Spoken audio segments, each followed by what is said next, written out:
তৌহিদি মুসলমান গভীর ভাবে লক্ষণীয়।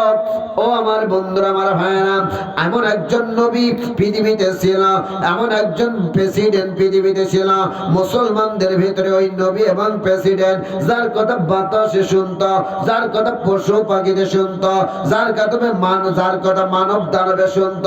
আওয়াজ দিয়ে বলেন তো ওই নবীর নাম কি? কুজা নমরুদ, কুজা ফিরাউন, কুজা কারুন, শুধু হামান,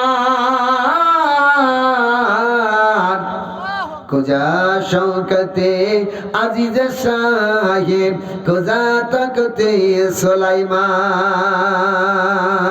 আজ কলের গাড়ি হাওয়ায় চলে, সে তো কলেরই বিধান।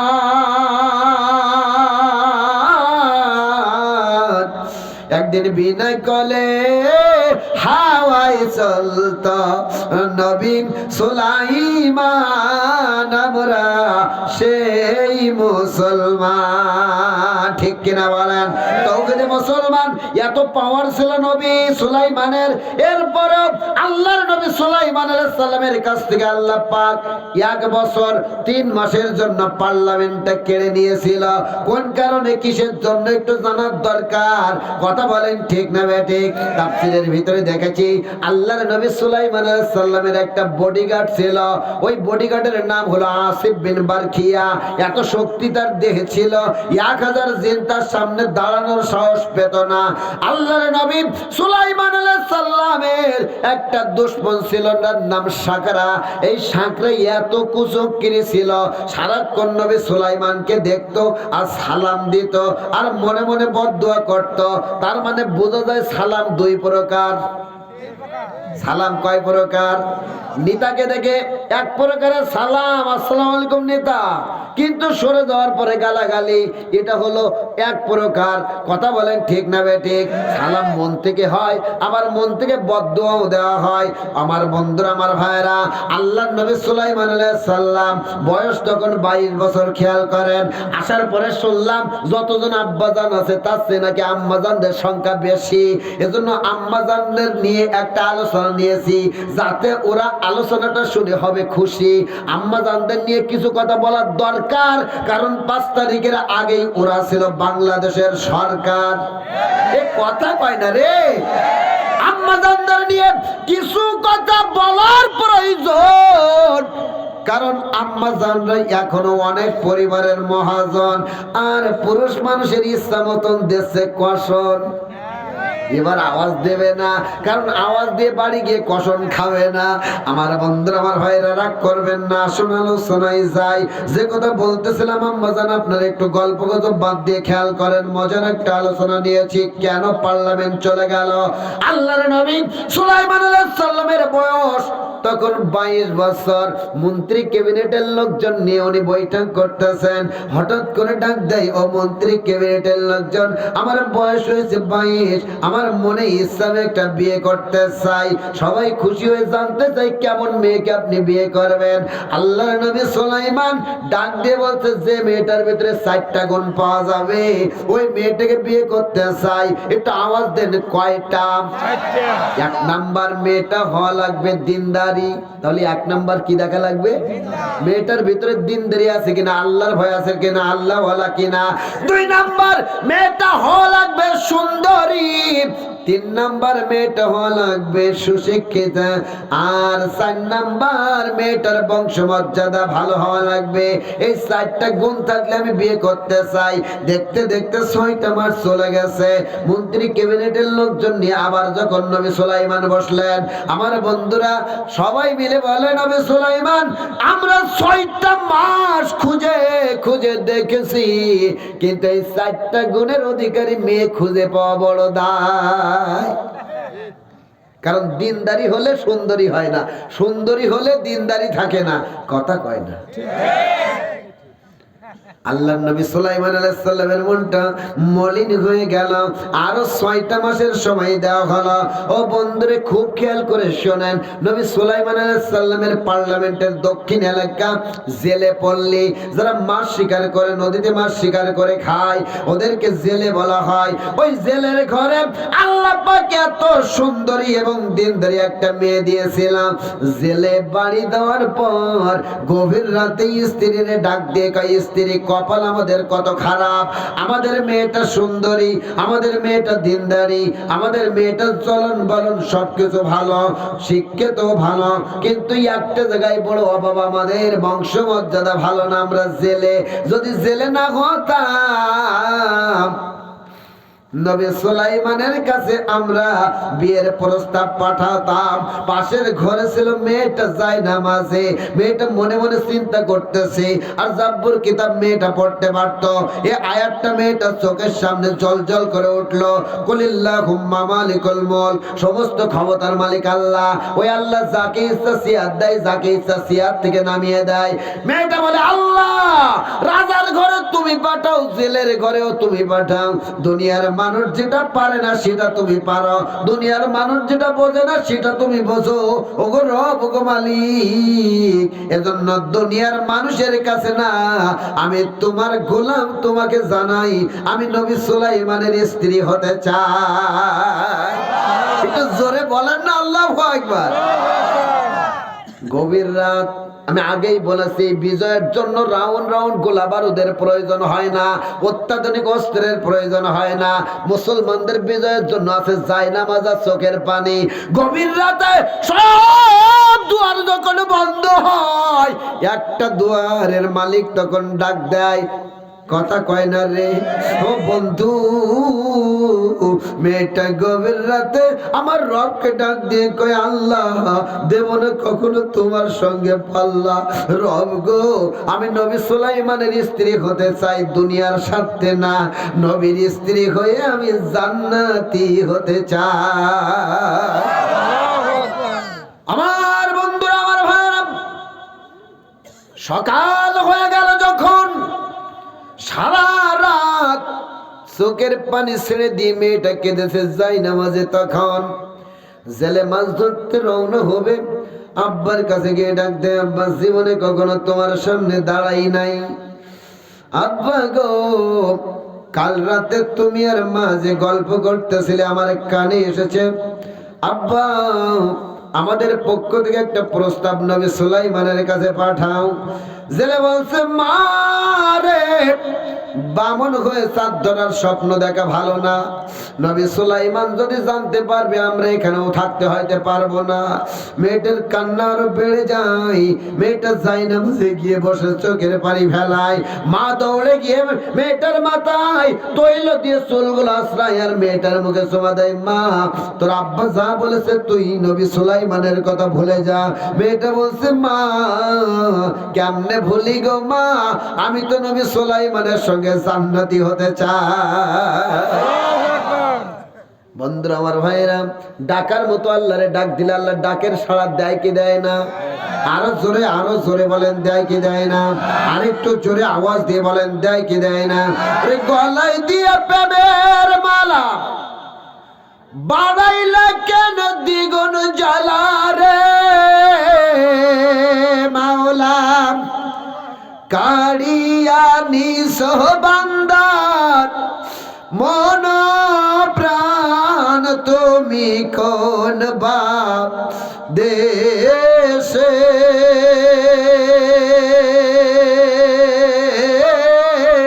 রইলা রে দয়াবান। একটু জোরে বলেন আল্লাহু আকবার। বন্ধুরা, আমার ভাইরা, জেলে মা শিকারি করে বাড়ি আসলো যখন, স্ত্রী জেলেরে বোঝায়, তখন ঘরের ভিতর থেকে আওয়াজ দেয়, আমি পারবো না, তোমার মেয়ের যদি ভালো লাগে প্রস্তাব পত্রটা তোমার মেয়ের লিখতে বলো। মেয়েটার সাথে সাথে যাই নামাজে বসে নামাজ আদায় করে প্রস্তাব পত্র লেখা শুরু করলো। আল্লাহ ও দুনিয়ার মালিক, এই প্রস্তাবপত্র আমি তোমার জায়নামাজে তোমাকে খুশি করে লেখা শুরু করলাম, ব্যবস্থাপনা তুমি করে দিও। বন্ধুরা আমার ভাইরা, প্রস্তাবপত্র সকালবেলা নবী সুলাইমানের একজন মন্ত্রীর কাছে পাঠিয়ে দেওয়া হলো। খুব খেয়াল করে শোনেন, আল্লাহর নবী সুলাইমান আলাইহিস সালাম পার্লামেন্টে যাবে। হঠাৎ করে জাবুর কিতাবটা পড়তে পড়তে আয়াতটা চোখের সামনে ভেসে উঠেছে, কুলিল্লাহুম্মা মালিকুল মুলক তুতিল মুলকা মান তাশা ওয়া তানজিউল মুলকা মিম্মান তাশা। আল্লাহর নবী সুলাইমান আলাইহিস সালাম চিন্তা করে, এত পাওয়ার আমার আল্লাহ দিয়েছে, এত শক্তি আল্লাহ আমারে দিয়েছে। বাতাসকে বললে বাতাস কথা শোনে, পশু পাখি জিন্দা নবী কথা শোনে।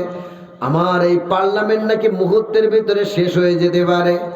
অহংকার করে না, কিন্তু মনের ভিতরে এটা সন্দেহের দানা বাঁধলো। যখন পার্লামেন্টে গিয়ে নবী সুলাইমান বসে গেছে, তখন খুব খেয়াল করেন বন্ধুরা আমার ভাইয়েরা, আল্লাহর নবী সুলাইমান আলাইহিস সালামের একটা মজাদার আংটি ছিল। ওই আংটিটা হাতে পড়লে পরে বাতাস কত শুনে, জিন্দা নবী কত শুনে। আমার বন্ধু পার্লামেন্টে বসার সাথে সাথে একে তো ওই আয়াতটা পড়েছে, এরপরে মন্ত্রী চিঠিটা দিয়ে প্রস্তাবপত্রটা দিয়ে নবী সুলাইমানকে ডাক দিয়ে কইরে, নবী সুলাইমান, আপনি ওই 4টা গুণের অধিকারী দেখার আর দরকার নেই, তাড়াতাড়ি করে বিয়ে করে নেন, না হলে জেলের মেয়ে আপনার বিয়ের প্রস্তাব পাঠায়। আমার তো মনে হয় আরো দেরি করলে মেতরের মেয়েরও প্রস্তাব পাঠাতে পারে। আল্লাহর নবী সুলাইমান দাঁড়িয়ে গেল, প্রস্তাব পত্রটা নিল, পড়ল, মুস্কে হাসি দিয়ে আল্লাহর নবী সুলাইমান আলাইহিস সালাম মন্ত্রী ক্যাবিনেটের সামনে প্রস্তাব পত্রটা টুকরা টুকরা করে ফেলল। এই দৃশ্যটা আল্লাহর ভালো লাগলো না, কারণ হাদিসে কুরসির ভিতরে আছে, অহংকার হলো আল্লাহর চাদর। যদি কেউ অহংকার করে, সে সরাসরি আল্লাহর চাদর ধরে টান মারে, আর আল্লাহর চাদর ধরে যে টান মারে তার পতন অনিবার্য হয়ে যায়। কথা বলেন ঠিক না বেঠিক? রাগ করবেন না ভাই, কে কোন দল করেন আমি জানতেও চাই না, জানার ইচ্ছা আমার নাই। এখন তো উপস্থিতি আমরা দেখলাম, বিগত সময় জনগণের ভালোবাসার প্রয়োজন হয়নি, ম্যান্ডেটের প্রয়োজন হয়নি, বাড়াতে বাড়াতে বাড়াতে বাড়াতে 1 নয় 2 নয় 15 বছর 4 মাস ধরে ধরে বাড়ানো শুরু করলো। 21 সালের একটা সিদ্ধান্ত নিল, ওখান থেকে 41 সাল। আমরা মনে মনে ভেবেছিলাম মনে হয় আর যাবে, কারণ বাড়তে আছে, কথা কয় না। সব কিছু তার পকেটে করলো যখন, অহংকারের ঠেলায় মাটিতে আর পা পড়তেছিল না, তখন তার বিরুদ্ধে কথা বলার কোনো শক্তি আর মনে হয় ময়দানে ছিল না। এত অহংকারী হলো যখন, আল্লাহ বলে অহংকার করে যারা পতন হয় তাদের। মাত্র 45 মিনিট সময় নিজের পরনের শাড়িটা নিয়ে কোনো মতো জীবন নিয়ে পালায়। কথা বলেন ঠিক না বেঠিক? বন্ধুরা আমার ভাইরা, গভীর মনোযোগ। আল্লাহর নবী সুলাইমান আলাইহিস সালাম প্রস্তাব পত্রটা টুকরা টুকরা করলো যখন, বাথরুমে যাওয়ার বেগ এসে গেল, তখন সিদ্ধান্ত ছিল, নিয়ম ছিল, এই আংটি নিয়ে বাথরুমে যাওয়া যায় না। আসিফ বিন বারকিয়ারে ডাক দিল, আসিফ বিন বারকিয়া, আর করো না দেরি, তাড়াতাড়ি আমার আংটিটা ধরো, আমি একটু বাথরুম সেরে আসি তাড়াতাড়ি। নবী সুলাইমান আংটিটা আসিফ বিন বারকিয়ার কাছে দিয়ে বাথরুমে চলে গেল। যখন আসিফ বিন বারকিয়ারও বাথরুমে যাওয়ার প্রয়োজন হলো, তখন ওই আংটি নিয়ে বাথরুমে যাওয়া যায় না। আসিফ বিন বারকিয়া বাথরুমের সামনে টেবিলের উপরে আংটিটা রেখে আসিফ বিন বারকিয়াও বাথরুমে চলে গেল। নবী সুলাইমানের একটা দুশমন ছিল, আগেই বলেছি নাম তার সাকরা, সব সময় গোয়েন্দাগিরি করত। কথা কয় না? চিন্তা করতেছে এই সুযোগ আর হাত ছাড়া করা যাবে না। দৌড়ে এসে আংটিটা নিজের হাতে পরিয়ে বলে, আংটি রে, এতদিন আমি দেখেছি নবী সুলাইমান হাতে পরায়, যা বলে সাথে সাথে তাই হয়। ও আন্টি আমার চেহারাটা নবী সুলাইমানের মতো করে দে। মুহূর্তের ভিতরে আয়নার সামনে গিয়ে দেখে সাকরার চেহারা সাকরার মতো নাই, নবী সুলাইমানের মতো হয়ে গেছে। সাকরা মনে মনে চিন্তা করতেছে এই সুযোগ আর হাতছাড়া করা যাবে না, যেহেতু পার্লামেন্টে বসতে গেলে জনগণের রায় দরকার হয় না, জনগণের ম্যান্ডেটের দরকার হয় না। সাকরা চিন্তা করতেছে যেহেতু আংটি চুরি করেছি এখন আমার চেহারাও পরিবর্তন হয়ে গেছে, আমি এবার পার্লামেন্টে বসে যাই। কথা কি বোঝা যায়?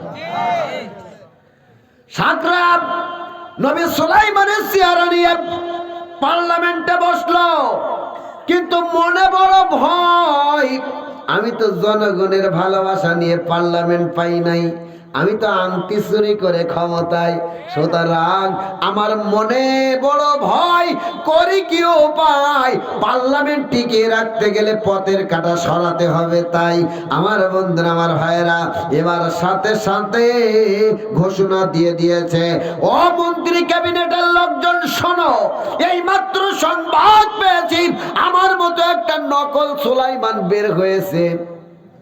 কথা বোঝেন নাই? ও মন্ত্রী ক্যাবিনেটের লোকজন তোমরা শোনো, আমার মতো একটা নকল সুলাইমান বের হয়েছে, সে পার্লামেন্টের দাবি করতেছে, তোমরা তার যেখানে পাবা সেখানে মারবা, যে যত মারতে পারবা তার র্যাঙ্ক তত বাড়বে। কথা কচ্ছে না? ও বন্ধু, অবৈধভাবে পার্লামেন্টে বসে যারা ষড়যন্ত্র করে পার্লামেন্ট টিকানোর চেষ্টা করে, তারা জনগণের ভালোবাসা তাদের লাগে না। কথা বলেন ঠিক না বেঠিক? বন্ধুরে, গভীর মনোযোগ খেয়াল করে শুনি, মজার একটা আলোচনা আপনাদের কাছে নিয়েছি, বাস্তবতার সাথে কত মিল। ও বন্ধু, ওই যে নিজের লোক একেবারে সারাক্ষণ গার্ড দিত, আসিফ বিন বারকিয়ার কানেও আওয়াজটা পৌঁছে গেল। যখন আসিফ বিন বারকিয়া আর দেরি করে না, তখন হঠাৎ করে নবী সুলাইমান বাথরুম থেকে বের হয়ে ডাক দেয়, আসিফ বিন বারকিয়া কই তুমি, আমার আংটি কোথায়? আসিফ বিন বারকিয়া নবী সুলাইমানের চুলের মুঠো ধরে মারতে মারতে পার্লামেন্টে আনলো। যখন স্পষ্ট হয়ে গেছে বাংলা জমিনের দৃশ্য এখন, ও বন্ধু, এদেশের আলেম ওলামাদের ফাঁসি দড়ি না দিতে পেরে অনেকে আফসোস করেছিল। কত দাপট, টকশই কত দাপট আমরা দেখেছি, কথা কয় না? কালামানিক, যাদের নেই এত দাপট, পালানোর সময় কলার পাতায় জায়গা হয়েছে, পার্লামেন্টে ওঠার সময় আটি নষ্ট হয়ে গেছে। কতক্ষণ ঠিক কিনা? আমার আল্লাহ পারে না, পারে না? আরো জোরে বলেন। বন্ধুরে,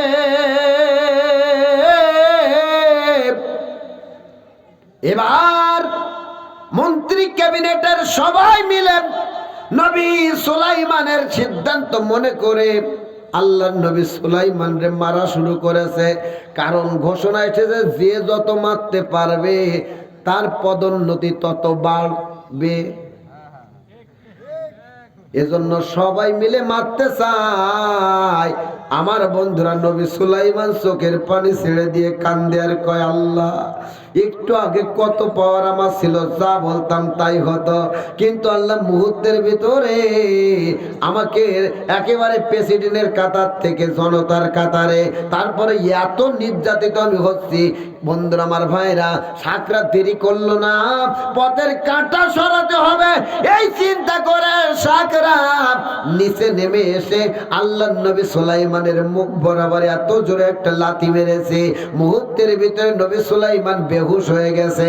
সাকরাত মুসকে মুসকে হাসে আর মনে মনে চিন্তা করে, আমার পথের কাঁটা শেষ, পার্লামেন্ট আর যাবে। ঘোষণা দিল আসিফ বিন বারকিয়া, আর করো না দেরি, এই ভণ্ড সুলাইমানকে নিয়ে যাও, ওই যে আমার রাষ্ট্রের একেবারে দক্ষিণ এলাকা ওই নদীতে নিয়ে ফেলে দাও।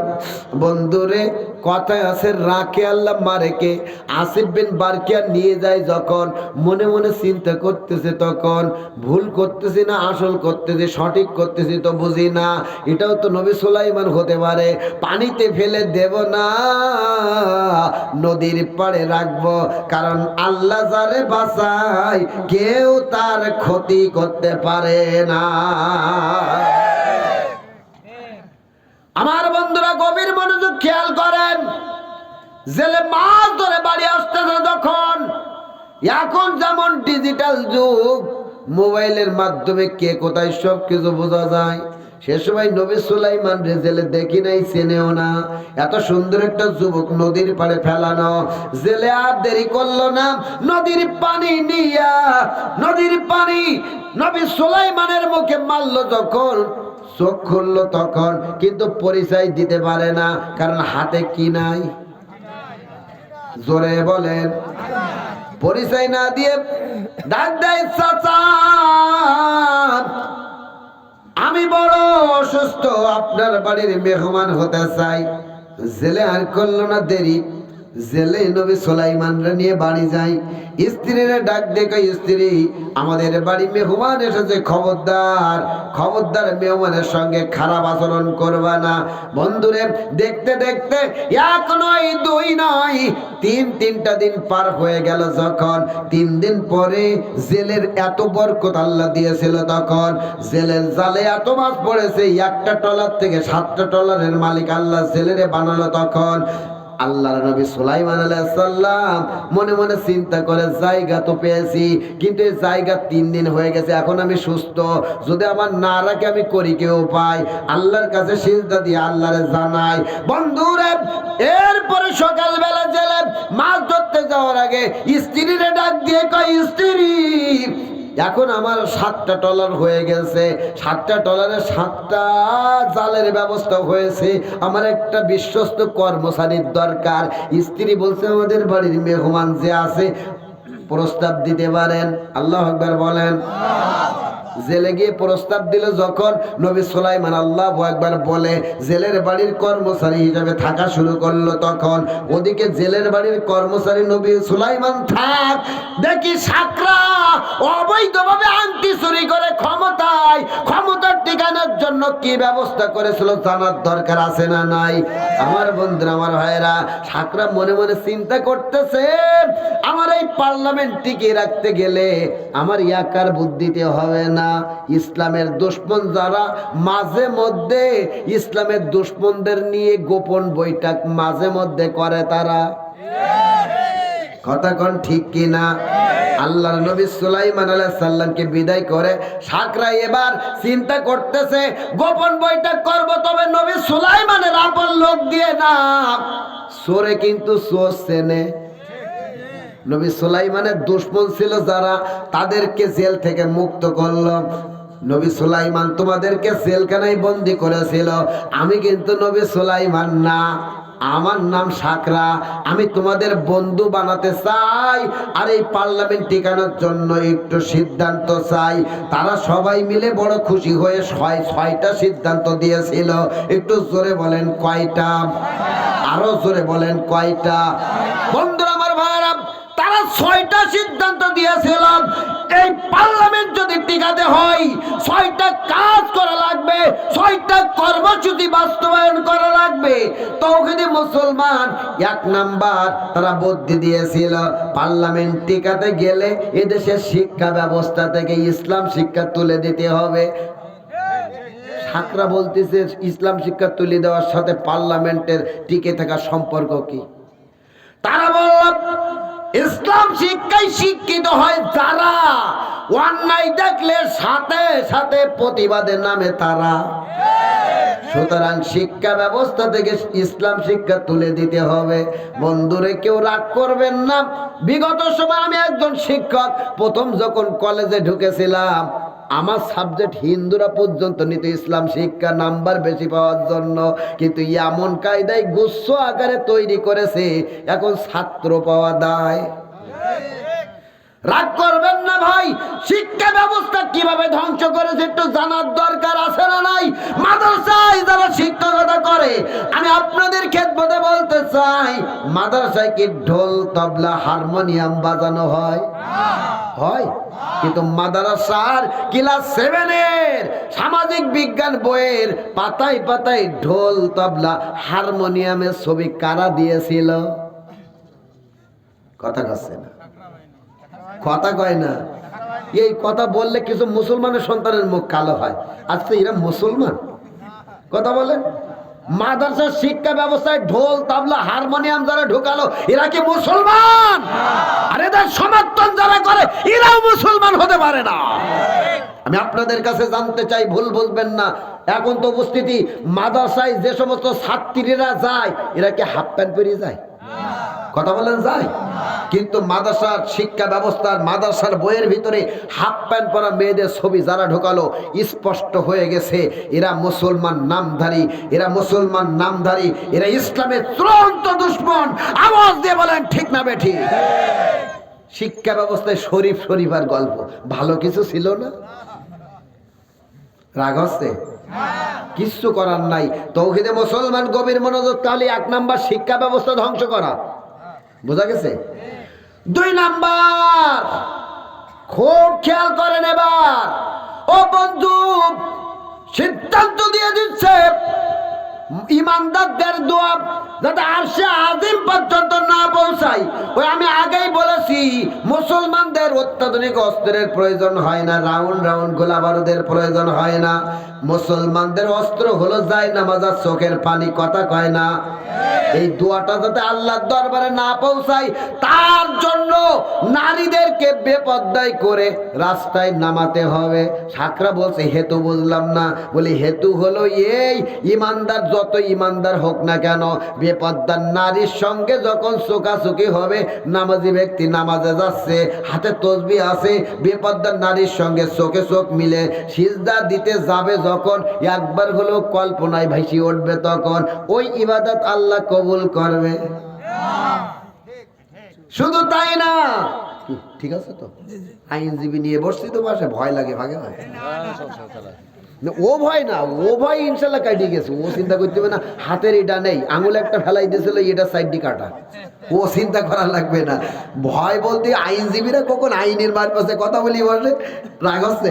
ভাইজানের কথা আমি শুনছি অত্যন্ত সুন্দরভাবে, ভাইজান যে উপমাগুলো দিচ্ছে, আপনি 2বার কথা এসে শোনার সুযোগ পেয়েছি। রাগ হচ্ছে আপনাদের? এ ধরনের মানুষগুলো সমাজের নেতৃত্ব দেবে যখন, অন্যায় থাকবে না সমাজে তখন। কথা বলেন ঠিক কিনা? কারণ ফ্যাসিস্টের গোলামি বাদ দিয়ে কোরআন সুন্নাহ ভিত্তিতে রাষ্ট্র চালানোর দরকার। শান্তি যদি পেতে হয়, কোরআন এবং ইসলামের বিকল্প কোনো রাস্তা খোলা না। ঠিক কিনা বলেন? যে কথা বলছিলাম, আপনি মনে করেন রাজশাহীতে যাবেন, আপনি রাজশাহী যাওয়ার আগে গাড়িতে উঠলেন, গাড়িতে সিট হলো 2টা করে, তো আপনি একটা সিটে বসলেন, হাতে তসবিহ আছে, লম্বা জামা, দাড়ি, টুপি, পাগড়ি সব ঠিক আছে।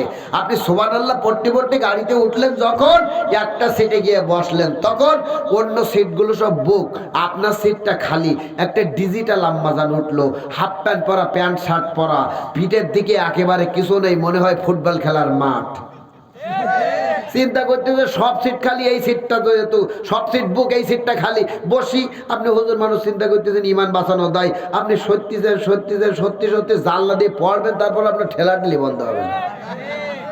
ওই অবস্থায় সুবহানাল্লাহ করতে করতে আপনি যতই রাজশাহী পর্যন্ত যান না কেন, ও সুবহানাল্লাহ কাজে লাগবে? কথা কয় না। হজ করেছে যারা, সাক্ষী দেবে তারা। হজ করার জন্য চিন্তা করলেন, জীবনে যত অপরাধ করেছি সব মাফ করার জন্য হজ করতে যাব। তা আপনি যখন বাংলাদেশ শাহজালাল আন্তর্জাতিক বিমানবন্দর থেকে বেলেনে উঠলেন, নতুন জীবনে উঠেছেন প্লেনে, ভয় ভয় লাগতেছে, আপনার বেল বেঁধে দেওয়ার জন্য কারা আসবে জানেন? বিমানবালা। এরা তো সব পুরুষ মানুষ। হ্যাঁ, মহিলা বিমানবালা পুরুষ হয় না? হয় না। তারপরেও বয়স্ক হবে না, 32 বছর, টকবুকি যুবতী হওয়া লাগবে। পোশাক পাতে ওই বোরকা পরি থাকলে হবে না, খোলামেলা পোশাক পরা লাগবে। আপনার বেল বেঁধে দেবে, আপনি হজ করতে যাচ্ছেন হাজি মানুষ, বেল বেঁধে দেবে কায়দা করে, চা নাস্তা আগাই দেবে, আপনার পাশে বসে গল্প করবে, আপনি চিন্তা করতে যাওয়াই হবে না, বিমানে গুনাহ হয় হোক, ওপার গিয়ে সব শেষ করে আসবে। হজ করার পরে রাগ করবেন না ভাই, বাস্তবতার সাথে মিল রেখে কিছু কথা বলতে চাই। হজ করার পরে আপনি হজ করতেছেন আর চিন্তা করতেছেন আল্লাহ অপরাধ যা করেছি এখানে মাফ করে দাও, আল্লাহ মাফও করবে, কিন্তু জেদ্দা আন্তর্জাতিক বিমানবন্দরে এসে আবার প্লেনে উঠবেন যখন,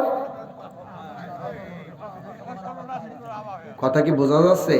এজন্য সিদ্ধান্ত নিয়েছিল সাকরা বাহিনী যাতে ইমানদারদের দোয়া আল্লাহর দরবারে না পৌঁছায়, আর ইমানদারদের আল্লাহর দরবারে দোয়া পৌঁছালে ময়দানে টিকা যাবে না, যার কারণে নারীদেরকে বেপরদা করে রাস্তায় নামাতে হবে। তবে রাজশাহীর আম্মাজানরা ভালো, এরা এ জগতের আলো, কথা কয় না। আমার এলাকার কথা বলছি, প্যান্ট শার্ট টাই পরে, আছে না নাই? আরো জোরে বলেন আছে না নাই? গ্রামের মানুষ যারা শহরে যায় চিন্তা করে পুরুষ মানুষ না মেয়ে মানুষ, কারণ চুলগুলো তো বক কাটেন দেয়, কথা বলেন।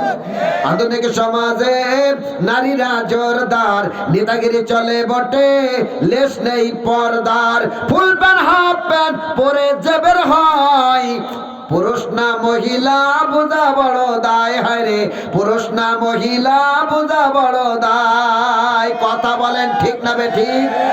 পায়ে দেয় আলতা, ঠোঁটে দেয় লিপস্টিক, রাস্তাঘাটে ঘুরে বেড়াই করে শুধু চিকমিক, পায়ে দেয় আলতা, ঠোঁটে দেয় লিপস্টিক, রাস্তাঘাটে ঘুরে বেড়াই করে শুধু চিকমিক, অবশেষে দুষ্টুরা সব পালিয়ে নিয়ে যায়, কোথায় যে নিয়ে গেল বোঝা বড় দায়, হায় রে কোথায় যে নিয়ে গেল বোঝা বড় দায়, কথা বলে।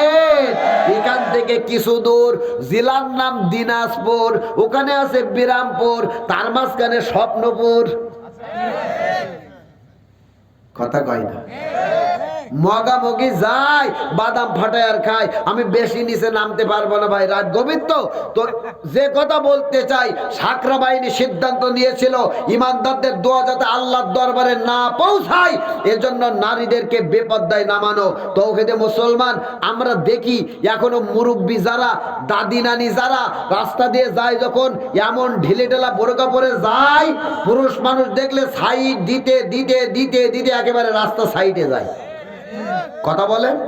কিন্তু যেটারে সাইড দেওয়া দরকার সেটা পুরুষ মানুষ দেখলে ঠুল মেরে যায়, কথা কয় না।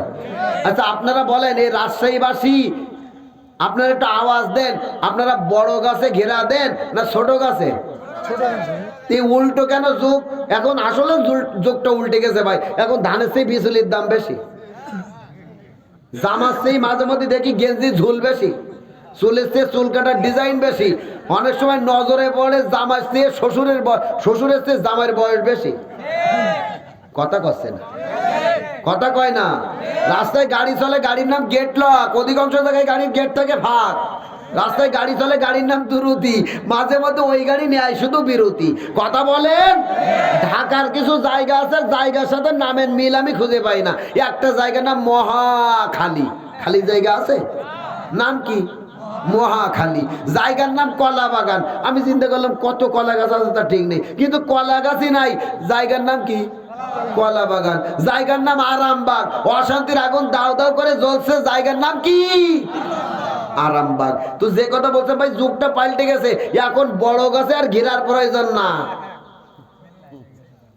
কিন্তু এখন লাগানো হচ্ছে বড় গাছে ঘেরা, আর যেটারে ঘেরা দেওয়ার দরকার ছিল সেটা খোলা। ওদিকে না যাই, আসুন 3 নাম্বার পয়েন্টে যাই, অত্যন্ত গুরুত্বপূর্ণ পয়েন্ট, খেয়াল করেন।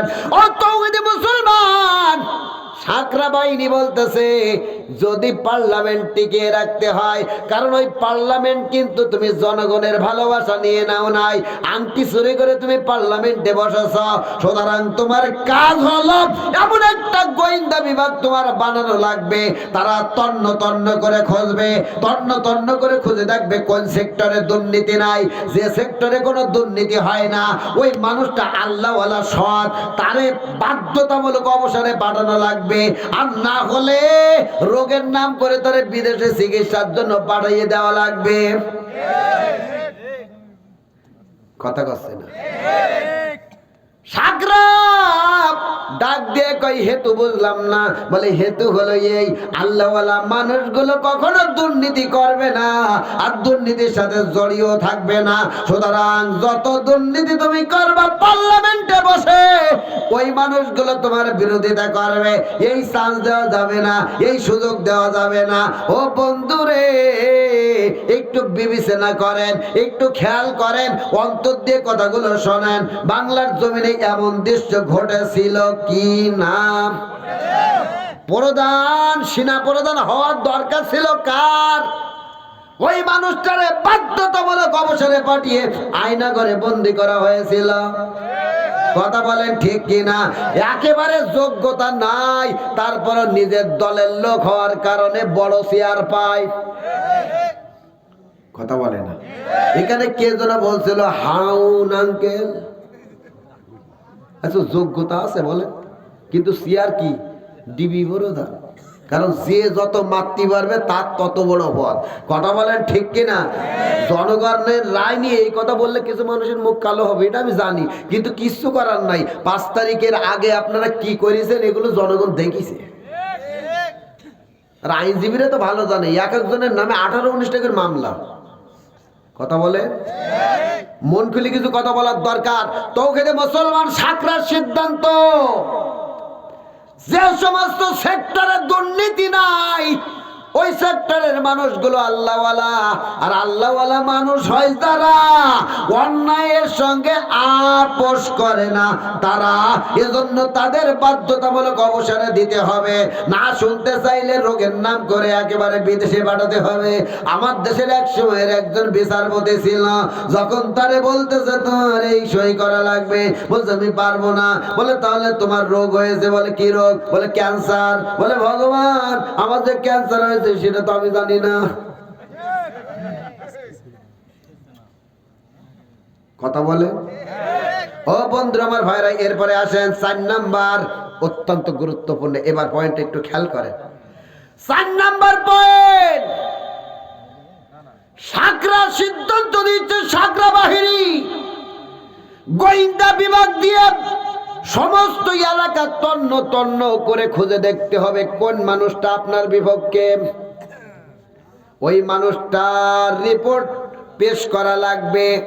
শুধু রিপোর্ট পেশ করে হবে না, তার বিরুদ্ধে মিথ্যা মামলা দিয়ে জেলখানায় ঢোকানো লাগবে।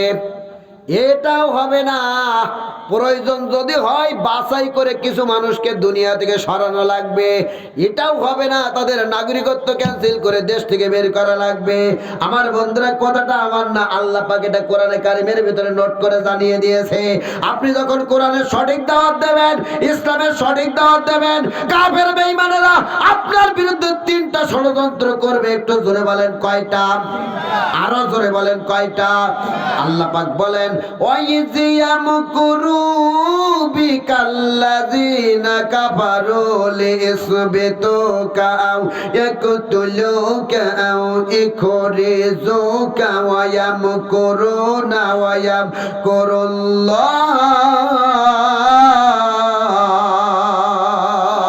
ওয়াল্লাহু খায়রুল মাকিরিন।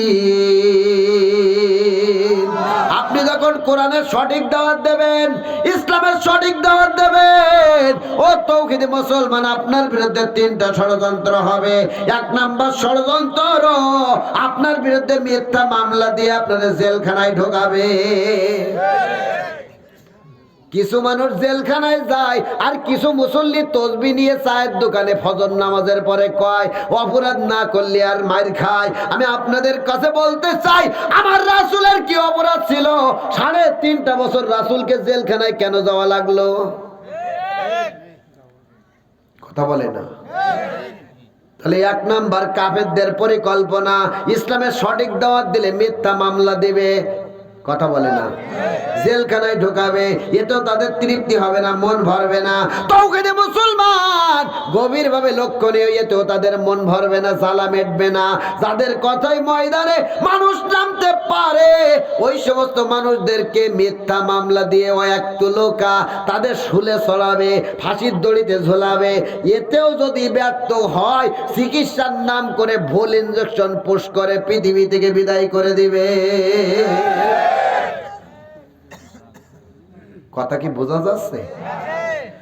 বন্ধুরা আমার ভাইরা, শুধু তাই না, ও বন্ধুরে, জনপ্রিয় মানুষ হবে যারা, তাদেরকে ময়দানে থাকতে দেবে না, নাগরিকত্ব ক্যান্সেল করা হবে, দেশ থেকে বের করে দেওয়া হবে। ছিল ডক্টর মিজানুর রহমান আজারী ভাই, বাংলার জমিনে দাওয়াতি কাজ করতে পারি নাই, নাগরিকত্ব ক্যান্সেল করে বের করে দেওয়া হলো।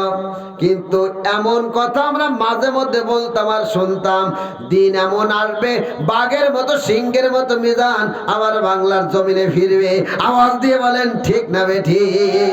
তারা এই পরিকল্পনা করে জমিনে, এই কৌশল করে জমিনে, আর আসমানে একজন পরিকল্পনা করে। ও তাওহীদে মুসলমান, আমি আপনাদের কাছে জানতে চাই, আল্লাহর পরিকল্পনার কাছে কোন পরিকল্পনাকে টিকতে পারে?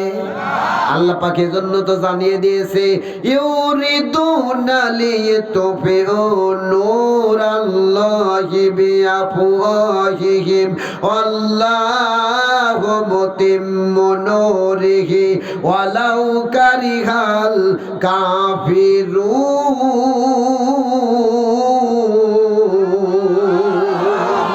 যারা আল্লাহর কথা বলে, আল্লাহর পথে চলে, আল্লাহকে ভালোবেসে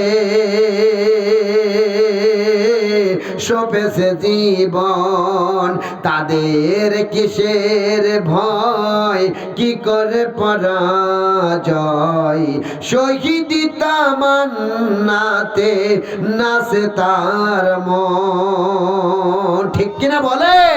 তাওহীদে মুসলমান গভীর মনোযোগ। তাদের 4 নাম্বার পরিকল্পনা, বাছাই করে করে মিথ্যা মামলা, হত্যা আর নাগরিকত্ব ক্যান্সেল করে দেশ থেকে বের করা। এবার আসেন 5 নাম্বার, খুব খেয়াল করে শুনবেন। 5 নাম্বার পরিকল্পনাটা কত কঠিন।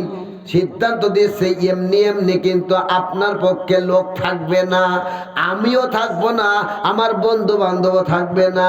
এর জন্য লাগবে টাকা পয়সা, মাল করি।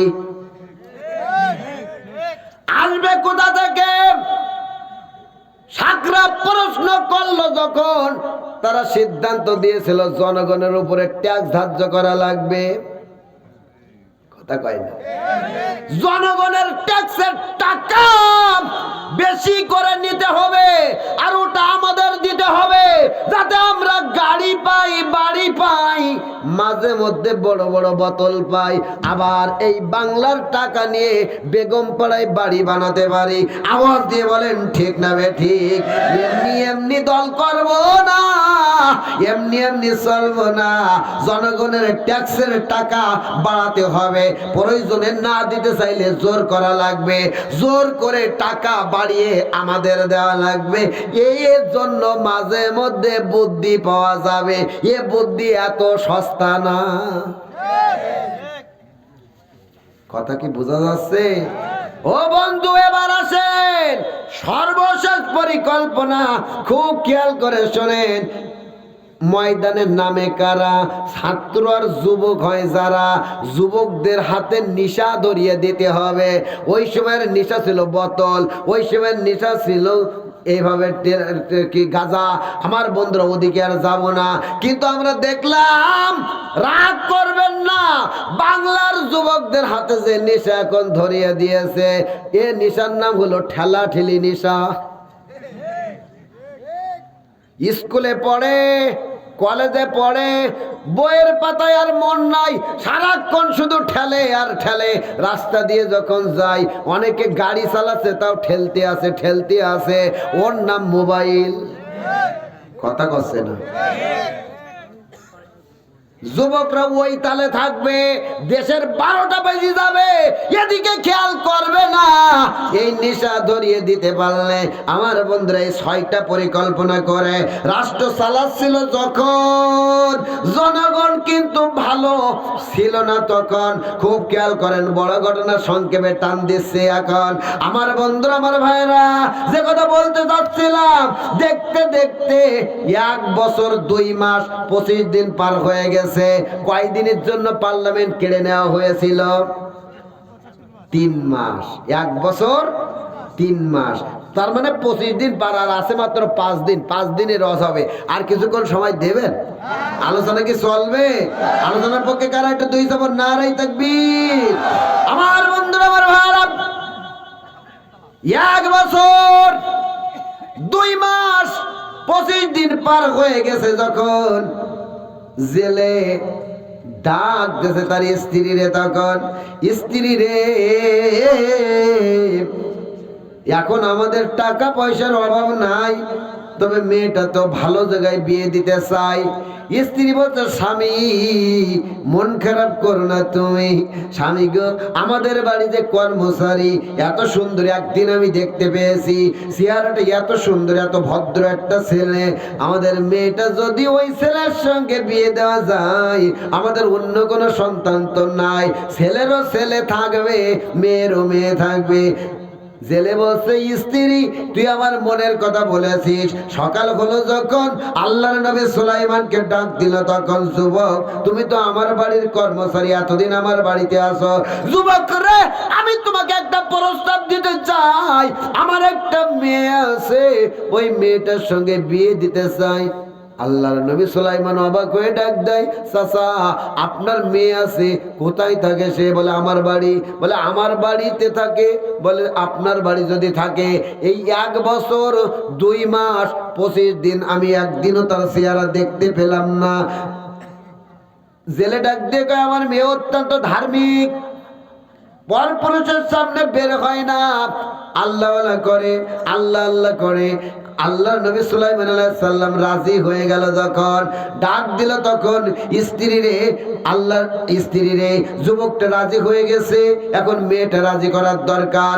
মা চলে গেল মেয়ের কাছে, মা তোর আব্বার আমি সিদ্ধান্ত নিয়েছি, আমাদের বাড়ি একটা কর্মচারী আছে, ওই কর্মচারীর সঙ্গে তোর বিয়ে দিতে চাই, তোর মতামতটা জানতে চাই। মেয়েটা বলছে, মা মাত্র 1টা রাত আমি সময় চাই। কয় রাত? 1টা রাত সময় চাই। রাত হলো যখন, যাই নামাজে মেয়েটা চোখের পানি ছেড়ে দিয়ে আল্লাহরে ডাক দিল, তখন, ও দুনিয়ার মালিক, সব চাওয়া মনে হয় দুনিয়ায় পূরণ হয় না। ও দুনিয়ার মালিক আল্লাহ, এই 1 বছর 2 মাস 25 দিন ধরে তোমারে ডাক দিয়েছি, কিন্তু সব ইচ্ছা মনে হয় পূরণ হয় না। আমি নবী সুলাইমানের স্ত্রী হতে চেয়েছিলাম, কিন্তু মনে হয় পূরণ হবে না। আব্বা আম্মা আমার বিয়ে ঠিক করতে চাই, আল্লাহ যাই নামাজে যদি আমার ঘুম এসে যায়, ঘুমের ভিতরে একটু জানিয়ে দিও আমি ওই যুবকের গলায় মালা পরাবো কিনা। মেয়েটা যাই নামাজে ঘুমিয়ে গেল যখন, হঠাৎ করে স্বপ্নের ভিতরে দেখে তাদের বাড়ি কর্মচারীর গলায় মেয়েটা ফুলের মালা পরিয়েছে। তখন সকালবেলা আব্বারে ডাক দেয়, আব্বা যে কথা আমার কাছে বলা হয়েছিল আমি রাজি হয়ে গেছি, এই হলো 26 দিনের দিন। আমার বন্ধুরা, মেয়ে রাজি, ছেলে রাজি, এরপরে শ্বশুর আর শাশুড়ি রাজি, তাহলে আর দেরি হবে কেন ডাকতে? কাজী ডাকা হলো, বিয়ে হয়ে গেল। খুব খেয়াল করেন, এখন বিয়ের পরে জেলে ডাক দিয়ে কয়, জামাই চলো একসঙ্গে নদীতে মাছ ধরতে যাই। হালাল পথে জামাই আর শ্বশুর মাছ ধরে করে কিছু হালাল পথে কামাই। জামাই আর শ্বশুর মাছ ধরতে চলে গেল যখন, দেশের অবস্থা 12টা বেজে গেছে, তখন অশান্তির আগুন দাউ দাউ করে জ্বলতেছে। তখন কোথাও কোনো শান্তি নাই, অশান্তির আগুনে গোটা দেশটা ছারখার হয়ে গেছে। কারণ যেখানে কোরআন আর ইসলাম থাকে না, সেখানে শান্তি পাওয়া যায় না। কথা বলে না। ও বন্ধু, আলোচনায় মাঝে মধ্যে আমি বলি, একজনের বাড়িতে লেগেছে আগুন। কি লেগেছে? লোকটা চিৎকার মেরে বলে, তোমরা কে কোথায় আছো? ইমানি দায়িত্ব মনে করে আমার বাড়ির আগুন নেবাও। পাশ দিয়ে যাচ্ছিল একটা বুড়ি, মাথায় ছিল খড়ি। খড়ি চেনেন আপনারা? আমার সাতক্ষীরায় বলা হয় কাঠ, এই এলাকায় বলা হয় খড়ি। বুড়ি চিন্তা করলো, হালাল পথে সারা জীবন খড়ি আমি কুড়িয়েছি, আহ্বান করা হয়েছে তোমাদের যার কাছে যা আছে তাই নিয়ে ঝাঁপিয়ে পড়ো। মনে রাখবে এবারে সংগ্রাম, আগুন নিবানোর সংগ্রাম। আমি বুড়ি, আমার কাছে আছে খড়ি, আগুন নিবানোর জন্য আর করব না দেরি। মাথার খড়ি নিয়ে দৌড় দিল তাড়াতাড়ি আগুনের কাছে গিয়ে মাথার খড়ি আগুন নিবানোর জন্য মারল। যখন চিরতরে আগুন নিভে গেল, তখন নেবে নাই, নেবে নাই, নেবে নাই। আপনারা বলতেছেন কিন্তু নেবে নাই, তাহলে জোর হবে। বন্ধুরা আমার ভাইরা, পাশ দিয়ে যাচ্ছিল নতুন বিয়ে করা বর আর বউ। শ্বশুর বাড়ি থেকে পেয়েছিল লেপ খাতা আর কম্বল। এটা শীতকালের অত্যন্ত দামি সম্বল। বর স্ত্রীর ডাক দিয়ে কই, বধূরে মন খারাপ করো না, বাড়ি পর্যন্ত যাওয়ার পরে তোমার লেপ খাতার ব্যবস্থা হবে। এখন আপাতত আমাদের কাছে আছে এই ইমানি দায়িত্ব মনে করে এই লেপ খাতার কম্বল নিয়ে আগুনে মারবো। কম্বল আগুন চিরতরে নিভে যাবে, এই চিন্তা করে মাথায় করে লেপ খাতা কম্বল নিল। যখন আগুনের কাছে গিয়ে আগুনে নিক্ষেপ করলো, তখন চিরতরে তো আগুন নিভে গেল। নেবে নাই? তৌহিদি মুসলমান পাশ দিয়ে যাচ্ছিল, মনে করেন একটা দোকানদার, মুদি দোকানদার, হাতে ছিল 2টা কন্টেনার, একটা কেরোসিন একটা পেট্রোল। জ্বালানি তেলের অনেক দাম। ও বন্ধু, লোকটা চিন্তা করছে হালাল পথে অনেক করেছি কামাই, আজকে ইমানি দায়িত্ব এই তেলগুলো আগুনে নিভিয়ে আগুনে ঢেলে দিয়ে আগুন নিভাতে চাই। ব্যবসায়ী আর করলো না দেরি, হাতের 2টা কন্টেনার সাথে সাথে আগুনে নিক্ষেপ করলো তাড়াতাড়ি। আগুন তো চিরতরে নিভে গেল।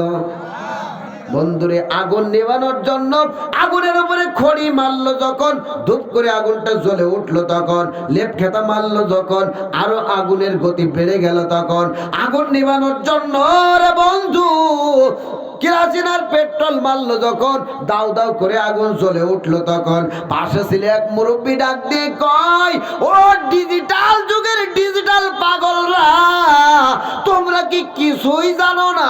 আগুন নিভাতে হলে খড়ি না, আগুন নিভাতে হলে লেপ খাতার কম্বল না, আগুন নিভাতে হলে কেরোসিন আর পেট্রোল না। পাশে আসে পুকুর, পুকুর থেকে পানি নেওয়ার বালু মরো আগুন নিভে যাবে। কথা মতো কাজ করলো, যখন আগুন নিভে গেল, তখন ও মুসলমান ভাইরা আমার, আপনারা বিবেকবান। আজ গোটা পৃথিবী মুসলমানের রক্তে রঞ্জিত, যেদিকে তাকায় শুধু মুসলমানের রক্ত আর লাশের গন্ধ পাই। কথা বলেন ঠিক না বেঠিক? এই আগুন নিভানোর জন্য, এই অশান্তির আগুন নিভানোর জন্য লেনিনের আইন সমাজে ফলো করা হলো, কালমার্ক্সের আইন ফলো করা হলো, হেগেলের আইন ফলো করা হলো, সোশ্যালিজম তৈরি হলো, কমিউনিজম তৈরি হলো, ধর্ম নিরপেক্ষতা মত তৈরি হলো, কিন্তু আগুন নিভানো সম্ভব হলো না। কারণ মানুষের তৈরি করা মতবাদ দিয়ে কখনো সমাজের আগুন নিভবে না। আগুন যদি নিভাতে হয়, আল্লাহর কসম করে বলি, মানুষের তৈরি করা মতবাদ ডাস্টবিনে নিক্ষেপ করো। আল্লাহর কোরআন আর ইসলাম দিয়ে রাষ্ট্র ব্যবস্থা, সমাজ ব্যবস্থা চালাও, পারিবারিক জীবনটা চালাও। আল্লাহর কসম, দুনিয়ার সমস্ত আগুন, অশান্তির আগুন নিভে যাবে। আওয়াজ দিয়ে বলেন ঠিক না বেঠিক? বন্ধুরা আমার বাইরে গভীর মনোযোগ, যে কথা বলতেছিলাম, ও সোনার আব্বাজানেরা, যে আলোচনা আমি করতেছিলাম, গোটা দেশে অশান্তির আগুন লেগে গেল। যখন কিছু কিছু লোকজন আসিফ বিন বারকিয়ার কাছে গেল, তখন আসিফ বিন বারকিয়া, তুমি তো নবী সুলাইমানের বডিগার্ড, দেশের অবস্থা দেখতে পেয়েছো, এটা কিন্তু ভালো না। আসিফ বিন বারকিয়া বলে, আমারে তো এখন পাত্তাও দেয় না, আমারে তো পাত্তা দেয় না। কারণ যে সমাজে অশান্তি বেশি, ওই সমাজে ভালো মানুষের কোনো দাম। কথা কয় না? আরো জোরে, আরো জোরে। চোর, ডাকাত, টেন্ডারবাজ, যারা ইসলামের চূড়ান্ত দুশমন, এদেরকে বড় বড় চেয়ার দেওয়া হয়, আর আলেম উলামাদেরকে জেলখানায় ঢোকানো হয়। কথা বলতে হবে ঠিক না বেঠিক? রাগ হচ্ছে? বন্ধুরা আমার ভাইরা, আসিফ বিন বারকিয়া বলতেছে আমারও তো পাত্তা দেয় না, তবে আমার একটু গোয়েন্দাগিরি করার দরকার। আসিফ বিন বারকিয়া গোয়েন্দাগিরি শুরু করলো। এই সেই 26 দিনের দিন, খুব খেয়াল করেন। হঠাৎ করে সাকরার বাথরুমে যাওয়ার বেগ এসে গেল যখন, সাকরাও জানে এই আংটি নিয়ে কোথায় যাওয়া যায় না। আরো জোরে, জোর হলো না। সাকরা আংটি খুললো যখন, চেহারা নবী সুলাইমানের চেহারা থেকে সাকরা চেহারা হয়ে গেল। তখন বাথরুমে যখন চলে গেছে, আসিফ বিন বারকিয়া জনগণকে ডাক দিয়েছে, ও দেশের জনগণ জেগে ওঠো, তোমরা যা বলছো এটাই ঠিক, কারণ এদের দ্বারা দেশের কোনো শান্তি আসতে পারে না। এরা হলো পেট পূজারি আর বাপ পূজারি। জেগে ওঠো। জাগলো যখন, সবাই মিলে হুঙ্কার দিয়ে স্লোগান দিয়ে সামনের দিকে আসা শুরু করলো যখন, চোরের মন পুলিশ পুলিশ। বাথরুম করেছিল, পানি নেওয়ার কথা আর মনে ছিল না। চিন্তা করতেছে করি কি উপায়। আংটির কাছে এসে আংটি হাতে পরায় আর কয়, আংটিরে চেহারা সুলাইমানের মতো করে দে। মাগার কাম হচ্ছে না, কারণ সব কিছু হয় কোথা থেকে? একটু জোরে বলে। আর কাজ হচ্ছে না। চিন্তা করতেছে এখন আমার চেহারা তো এই, জনগণ বুঝে ফেলবে, এখন জীবন বাঁচানো দায়। সময় তো বেশি নাই, 45 মিনিট। পরনের কাপড় ছাড়া কিছুই নেওয়া যাবে না। যদি ফ্রিজের এই বড় বড় নাম নিতে যাই, তাহলে আমার জীবন বাঁচবে না। কথা কয় না রে?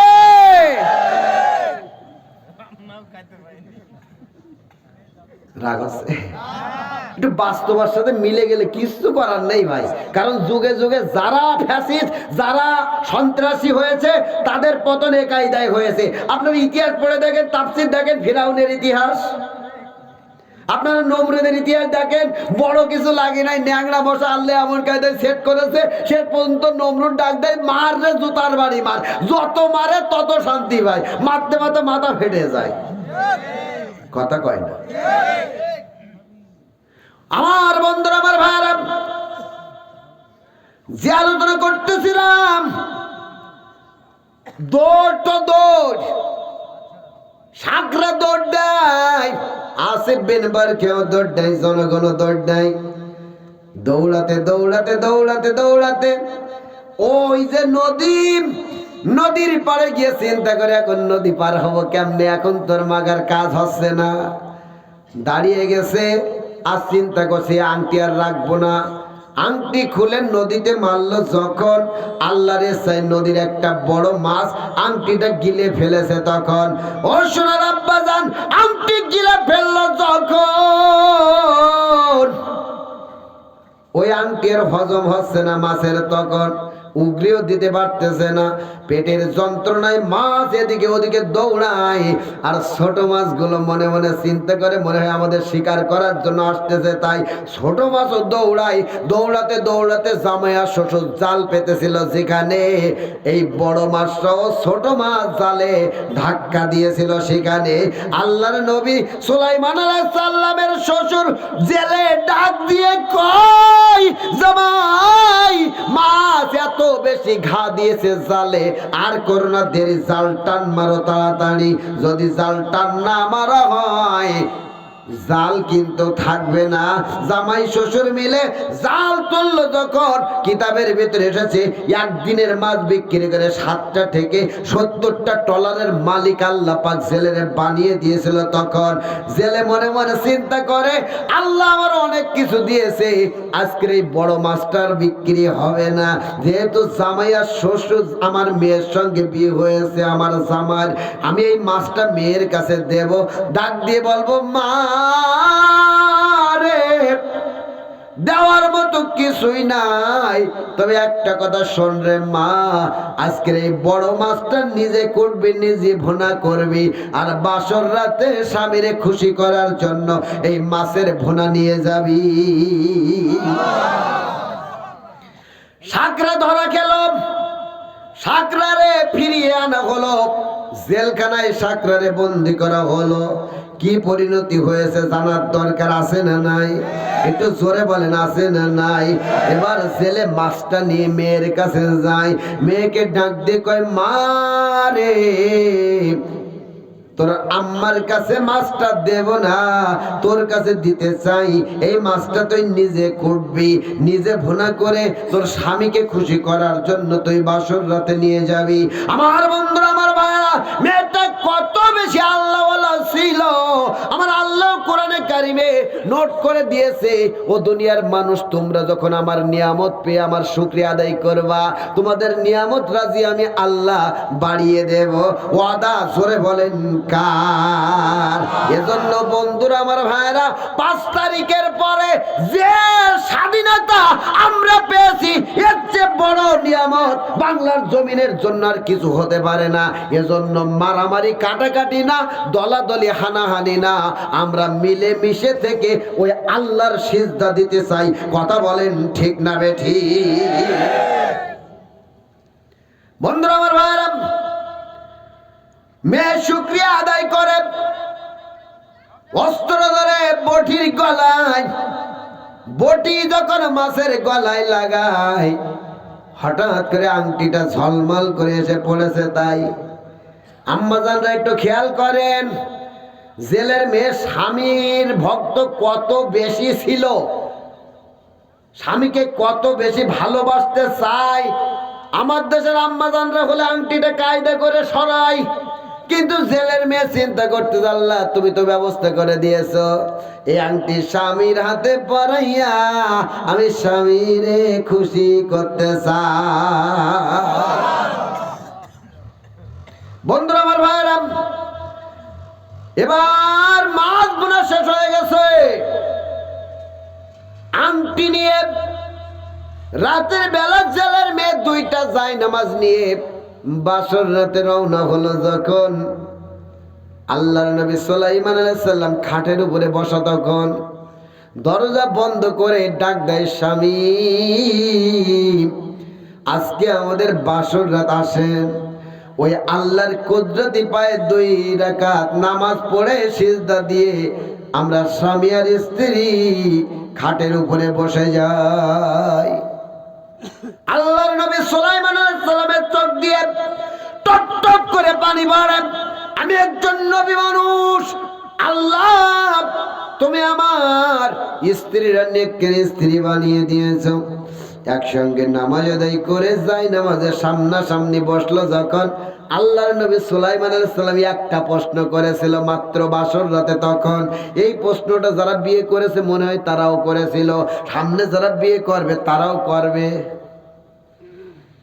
প্রশ্নটা হলো, স্ত্রী, অন্য কোন প্রশ্ন তোমার কাছে না, বিয়ের আগে কোন পুরুষ মানুষের সঙ্গে প্রেম করেছ কিনা? কথা বলছে না। আল্লাহর নবী সুলাইমান আলাইহিস সালামের প্রশ্ন হয়ে গেল যখন, ও বন্ধু, স্ত্রীর জবানটা বন্ধ হয়ে গেছে, তখন দ্বিতীয়বার প্রশ্ন করলো, উত্তর আসে না। কিতাবের ভিতরে আছে নবী সুলাইমান ছোটবেলা থেকে ছিল জেদি, অত্যন্ত জেদি। ধমকেশ্বরে বলে, কেন উত্তর দাও না? স্ত্রী বলছে, স্বামী গো, কোন কঠিন পরীক্ষায় তুমি আমার ফেলেছো, উত্তর যদি দেই তোমার মন খারাপ হতে পারে। আমি 1 নয় 2 নয় 1 বছর 2 মাস 26 দিন ধরে একজন পুরুষের সঙ্গে প্রেম করেছি। আপনারা আল্লাহ আকবার বলেছেন, আর নবী সুলাইমান খাটের থেকে একেবারে নিচে। আল্লাহর নবী সুলাইমান আলাইহিস সালাম এক সাইডে লাফ দিয়ে বলে, আল্লাহ শুনলাম কি আর হলো কি? কথা কচ্ছে না। যারা এখানে হাসে ওরা মনে মনে চিন্তা করতে, আমার স্ত্রী যদি বলে আমি অমুকের সাথে প্রেম করেছি, আমি মেনে নিতাম, কোনো স্বামী মানতে পারবে? আর আমাদের স্ত্রীরা তো একেবারে ফেরেশতার মতো উত্তর দেবে। ও তো আর ওই জেলের মেয়ের মতো মানে নেককার উত্তর দেবে না, ও তো সৎ উত্তর দেবে, ও তো মিথ্যা বলতে পারে না। আমাদের স্ত্রীরা বলে, আল্লাহর গিরি, খোদার গিরি, উমুকের গিরি, তুমুকের গিরি, তুমি ছাড়া আমি কোনো পুরুষ মানুষের দিকে চোখ তুলি তাকাইনি। অথচ কলেজে ইউনিভার্সিটি, ভাইজান বলছে আমি রাজশাহী কলেজের, কত কি ঘটিছে এগুলো তো আমরা সব জানি। আমিও তো রাজশাহী ইউনিভার্সিটির ছাত্র। কথা কয় না। হাত ধরে ঘোরাঘুরির কায়দা কি পশ্চিম পাড়ায়? কথা কন। রাগ হচ্ছে আপনাদের? কিন্তু কি বলবে স্বামীর আল্লাহর কিরি খোদার কি তুমি জানো আমি কোনো পুরুষ মানুষ দিকে চোখ তুলি তাকাইনি। বন্ধুরা আমার ভাইরা, আল্লাহর নবী আল্লাহর নবী সুলাইমান আলাইহিস সালামের মুখটা মলিন। ও বন্ধুরে, গভীর মনোযোগ কান লাগান। আল্লাহর নবী সুলাইমান আলাইহিস সালামের মুখ মলিন হয়ে গেল যখন, জেলের মেয়ের চোখ দিয়ে টপ টপ করে পানি পড়ে, তখন নবী সুলাইমান জোর করে বলেন, ও মেয়ে, তুমি যারা এতদিন ধরে পছন্দ করো কেন তারা বিয়ে করলে না? বলো সেই সৌভাগ্যবান পুরুষটা কে? মেয়েটা আস্তে আস্তে তার কণ্ঠ দিয়ে বলছে, স্বামী ওই যুবকটা কে? আপনারা কি শুনবেন? শুনবেন শেষ পরিণতি কি হলো? আপনারা কি শুনবেন? কারা কারা শুনবেন? হাত তোলেন তো। নারাই তাকবীর, নারাই তাকবীর, নারাই তাকবীর। সেই সৌভাগ্যবান ব্যক্তি কে? স্ত্রী ডাক দিয়ে বলে, স্বামী গো, আমি জীবনে দেখি নাই তাকে। সে হলো আমাদের দেশের প্রেসিডেন্ট আল্লাহর নবী সুলাইমান। নবী সুলাইমান আলাইহিস সালাম অবাক হয়ে গেল, ব্যাপার কি? বলে এই ঘটনা সব বলল। যখন আল্লাহর নবী সুলাইমান সিজদায় পড়ে গেছে, তখন আল্লাহর কুদরতি ভাই সিজদা দেয়, চোখের পানি ছেড়ে দেয়, বলে আল্লাহ তুমি সব কিছু করতে পারো। দৃশ্যটা মনে পড়ে গেল পার্লামেন্টের দৃশ্য। আমি জেলের মেয়ের প্রস্তাবপত্র টুকরা টুকরা করেছিলাম, আল্লাহ তুমি বাজেট করে রেখেছিলে, যার কারণে তার গলায় আমার ফুলের মালা পরাতে হয়েছে। আল্লাহ তুমি সব কিছু করতে পারো। কথা বলেন ঠিক না বেঠিক? আল্লাহর নবী সুলাইমান আলাইহিস সালামের নামাজ শেষ হলো যখন, স্ত্রী আস্তে আস্তে গিয়ে স্বামীরে খুশি করার জন্য স্বামীর হাতটা ধরল, তখন এখন আর নবী সুলাইমান রাগ করে না, হাত টান দেয় না, আস্তে করে হাতের ভিতরে আংটিটা পরিয়ে দিয়েছে। যখন কিতাবের ভিতরে এসেছে নবী সুলাইমান আলাইহিস সালামের গায়ের ভিতরে শিহরণ তৈরি হয়ে গেছে, তখন আংটির দিকে তাকায়া আল্লাহু আকবার বলে আবার সিজদায় পড়ে গেল। আর ডাক দিকে, স্ত্রী রে, আল্লাহ তোমার ইচ্ছা পূরণ করে নিয়েছে, আমি আর কেউ না, আমি হলাম সেই নবী সুলাইমান। তাহলে আল্লাহ নবী সুলাইমান আলাইহিস সালামের স্ত্রী ছিল কিন্তু 100 জন। তার প্রথম স্ত্রী হলো জেলের মেয়ে। কোন কারণে হয়েছিল জেলের মেয়ে? আল্লাহ নবী সুলাইমান আলাইহিস সালামের স্ত্রী। আপনারা জানেন, আল্লাহওয়ালা হয় যারা, আল্লাহর কাছে খালেস নিতে চায় যারা, আল্লাহ সেটা পূরণ করে দেয়। শেষ পর্যন্ত পার্লামেন্টে ফিরে এসেছিল তখন, সাকরার বিচার হয়েছিল তখন, আর সাকরার বিচার হয়েছিল মৃত্যুদণ্ড। এজন্য আশা করা যায় যে ট্রাইব্যুনাল তৈরি করে আলেমদের গলায় ফাঁসির দড়ি ঝোলানো হয়েছে, ওই একই ট্রাইব্যুনালে ওটা ছিল মিথ্যা, আর এটা হবে সত্য। কথা বলে না? আল্লাহ কবুল করুক। সবাই বলেন আমিন। আমার মূল আলোচনার মূল বিষয় কি? সমস্ত ক্ষমতার মালিক আরো জোরে। এজন্য আল্লাহ যা ইচ্ছা তাই করতে পারে। কথা বলেন ঠিক কিনা? তবে একটা কথা মনে রাখার দরকার, যে জমিনে রক্ত ঝরে ওই জমিনটা আল্লাহ ইসলামের জন্য উর্বর করে দেয়। এজন্য সামনে আশা করা যায় ইসলামের বাংলাদেশ, কোরআনের বাংলাদেশ হবে ইনশাআল্লাহ। আরো জোরে বলেন ইনশাআল্লাহ। আল্লাহ যেন বাংলার জমিনটা কোরআন এবং ইসলামী রাষ্ট্র বাংলার জমিনে কায়েম হোক। আমরা চাই কি চাই না? কারা কারা চাই? শেষ মুহূর্তে গভীর রাতে একটু দুহাত তুলে দেখাই। আল্লাহ আমাদের সবাইকে কবুল করেন। সবাই বলেন আমিন। কথা বলেন।